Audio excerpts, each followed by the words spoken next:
Começando lá no seminário de matemática 1, aplicações práticas das funções exponenciais e logarítmicas, de Solange Carvalho de Jesus e Josiane Lima Silva do Rosário. E o professor é Alexandre Lobo. A função exponencial.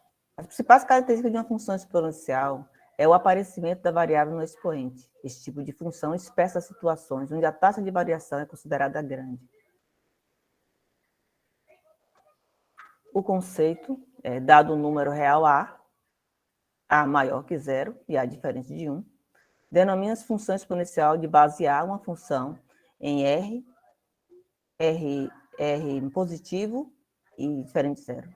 É definida por f de x, A expoente elevado ao expoente x. Por que não pode ser, o A tem que ser maior que zero? Porque zero elevado a qualquer número, ao expoente de qualquer número, é igual a 1. E tem que ser diferente de 1 por quê? Porque 1 elevado a qualquer expoente é igual ao próprio 1.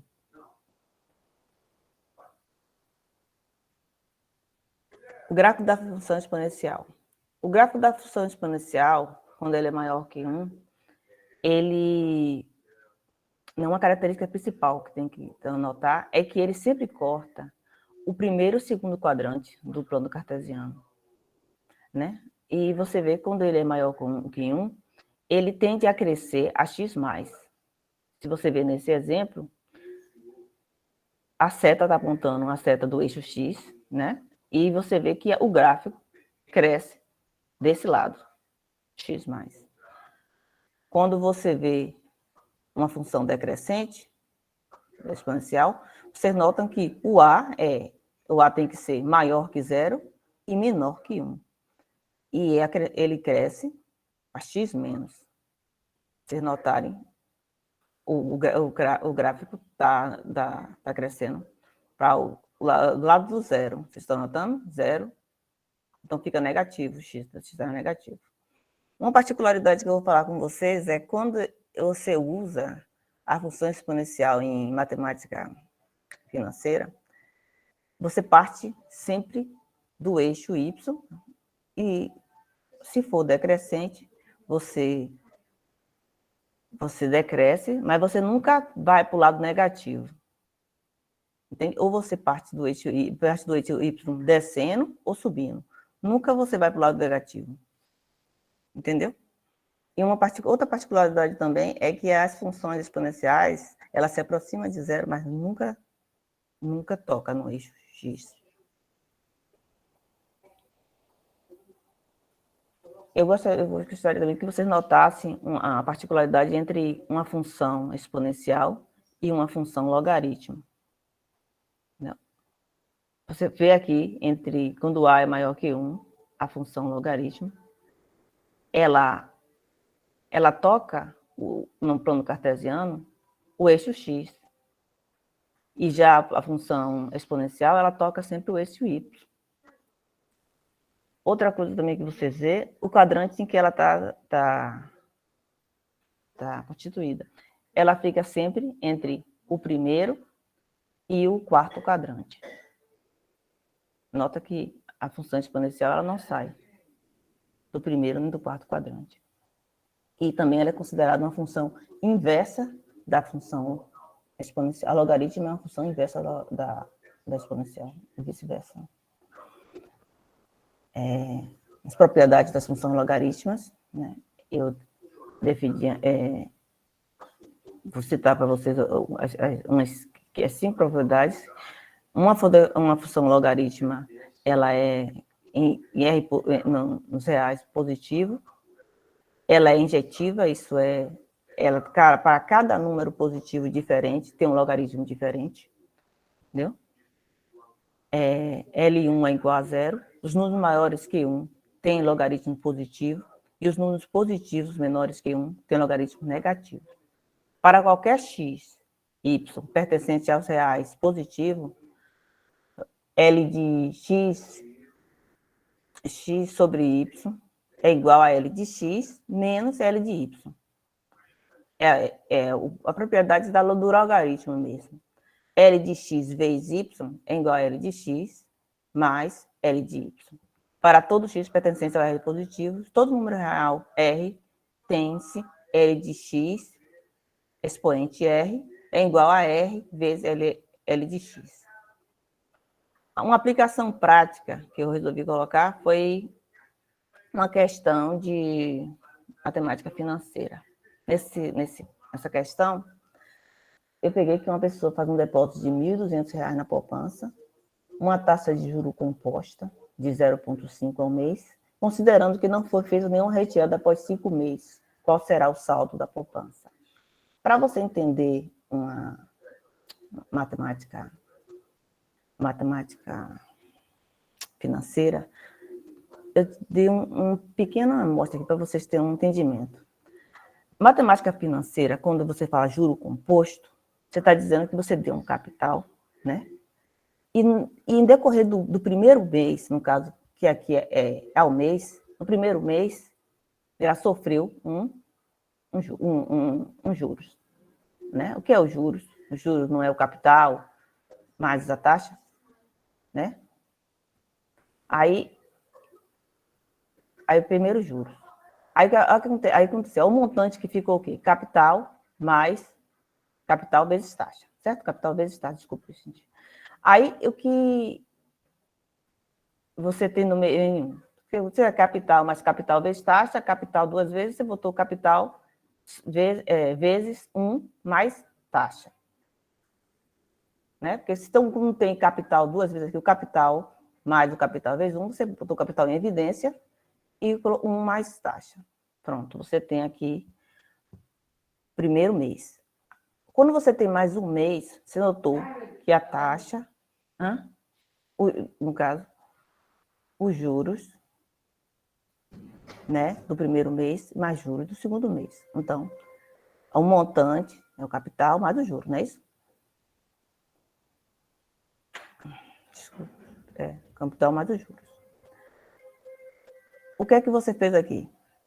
Você pegou aqui o capital, multiplicou por esses juros, vezes esses juros. Não é isso? Você está notando que o 1 mais y, que na verdade é o capital vezes a taxa, né, está sendo elevado cada vez que você aumenta no tempo, ele está aumentando também. Você vê que isso aí, aqui você vê, ó, que eu no mês X, primeiro mês, eu tinha 1.200, não é isso? Aí eu tive o quê? O juro de 0,5 no primeiro mês, certo? Aí, multipliquei, desculpa.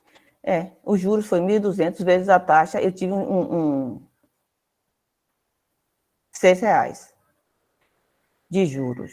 E aí eu acrescentei aos R$6 ao meu capital inicial, e eu fiquei com um montante de 1.206. E isso aí vai sucessivamente.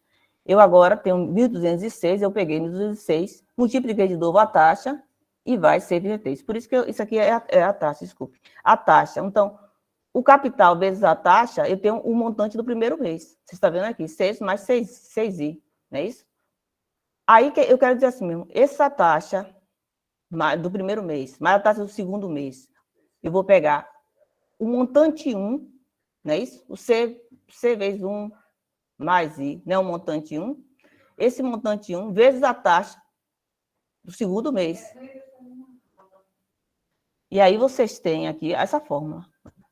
Se isso é sucessivamente, você notou que em 2 meses eu peguei 6, C, 1 mais a taxa, elevei ao número de meses que eu estou trabalhando. Que eu estou querendo... que eu estou querendo encontrar o montante de acordo com os meses que eu defini, né? Que eu defini. No caso, vocês notaram que, sucessivamente, eu fui peguei o meu capital, botei meus juros, botei minha taxa e consegui um valor, que foi os juros. Esse valor eu somo com um montante, né? Vou somando e vou criando um montante, de acordo sucessivamente. Isso aí, se vocês notarem, quem está variando, hein? Quem está variando, você vê que o montante ele varia em função de quem? Do tempo. Se eu determinei 5 meses, cada tempo, a cada mês, o meu montante vai aumentando no decorrer do tempo. Aí, aqui eu defini, aqui você viu a fórmula dos juros compostos. Seria o montante seria o capital vezes a taxa elevada ao expoente, que seria o tempo que a gente está trabalhando. Certo? Aí você vê que se você faz uma função aqui de x em referente ao tempo, aqui, uma função de x seria nosso tempo, né? Isso, nosso x seria nosso tempo. De acordo que o tempo vai indo, o montante vai crescendo. Entendeu?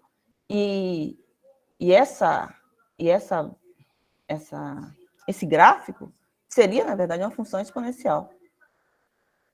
Porque o nosso expoente é tempo. Né? E agora eu queria mostrar a vocês, se você, na logarítmica, como você pode pegar essa função, essa aqui, e você encontrar o tempo através da logarítmica. Você pegou essa função, que é m de n, montante, é igual a capital, vezes, né, a taxa, capital vezes a taxa, elevado a t, que é o tempo. Então, você dá ln para cada lado, o ln do montante é igual a ln do capital, vezes a taxa elevado ao tempo. E você tem o quê? Você tem aqui. Oh, minha gente, desculpe. Esse segundo aqui. Ignora esse de cá, esse daqui. Você estaria ln ln do montante sobre o capital, igualando sobre o ln da taxa com o expoente tempo. Vezes o expoente, né? Elevado ao expoente do tempo. Aí você vai separar o tempo, né? Porque ln de qualquer coisa elevada a um expoente, você pega o expoente, passa para frente, t vezes ln de 1 mais i. Nesse caso aqui, você separa t, isola t, e você vai ter lm de mn sobre c, né? Sobre ln da taxa, de 1 mais i.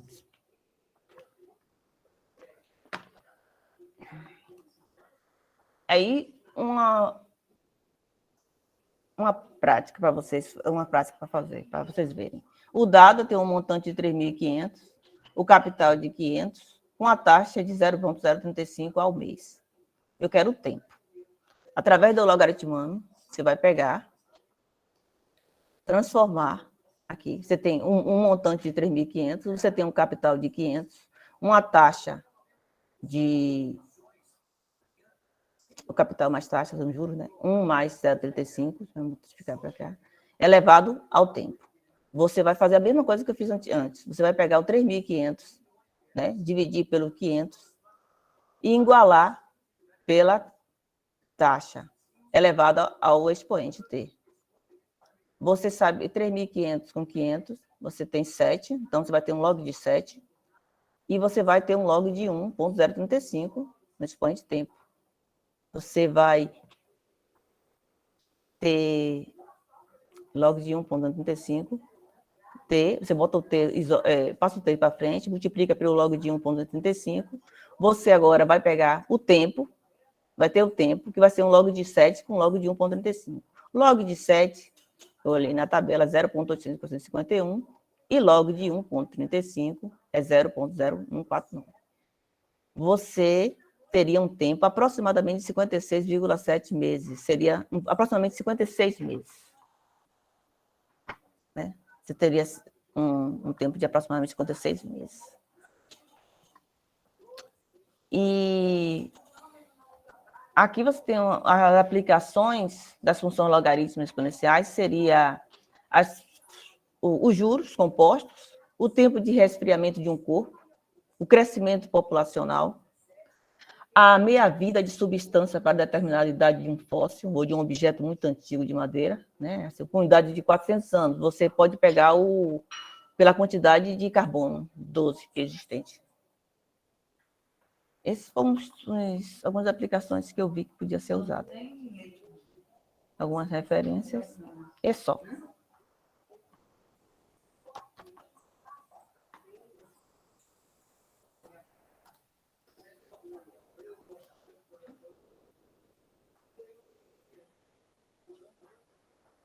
Pronto, professor.